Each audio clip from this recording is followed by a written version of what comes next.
रिया को आखिरकार यह सच्चाई पता चली कि उसके माता पिता गायब नहीं हुए थे। वे किसी से या फिर किसी अनजानी ताकत से बचने के लिए हवेली में ही छिपे हुए थे और अब वह ताकत आजाद हो चुकी थी। रिया डर के मारे मुख्य दरवाजे की ओर भागी, लेकिन दरवाजा अंदर से बंद था। उसने फोन उठाकर पुलिस को कॉल करने की कोशिश की, मगर हवेली में मोबाइल सिग्नल बिल्कुल नहीं था।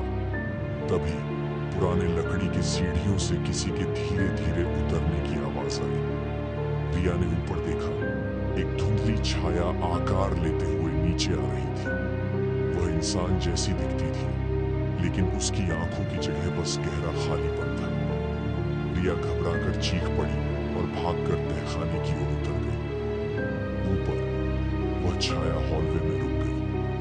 हवा में एक अजीब ठंडी फुसफुसाहट गूंजी। तुम मुझे नहीं रोक सकती, ये मेरा खेल है। डरते हुए रिया ने अपनी माँ की पुरानी डायरी खोली। आखिरी पन्ने पर लिखा था, इस खेल को हमेशा के लिए खत्म करने के लिए उस हथियार को वहीं वापस रखना होगा जहां ये मिला था, ग्रैंडफादर क्लॉक में।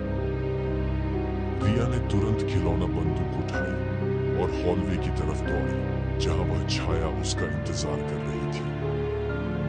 आकृति रिया पर झपटी, लेकिन ठीक अंतिम क्षण में रिया ने ग्रैंडफादर क्लॉक का दरवाजा खोला और खिलौना बंदूक उसके अंदर फेंक दी। खिलौना जैसे ही क्लॉक के आधार से टकराया, क्लॉक ने एक तेज भारी घंटी बजाई। उस आवाज के साथ ही वह डरावनी आकृति चीखने लगी। काले धुएं की तरह उसका शरीर टूटने लगा, धीरे धीरे छोटा होता गया और कुछ ही सेकंड में ग्रैंडफादर क्लॉक के सामने पूरी तरह गायब हो गई। अगले दिन पुलिस पहुंची। उन्होंने रिया के माता पिता को हवेली के पीछे बने एक गुप्त बंकर में सुरक्षित पाया। वे 10 साल से इस रहस्यमय खेल के खत्म होने का इंतजार कर रहे थे। उस घटना के बाद रिया ने हवेली बेच दी और शहर छोड़ दिया। लेकिन जाने से पहले उसने एक आखिरी बार ग्रैंडफादर क्लॉक को देखा।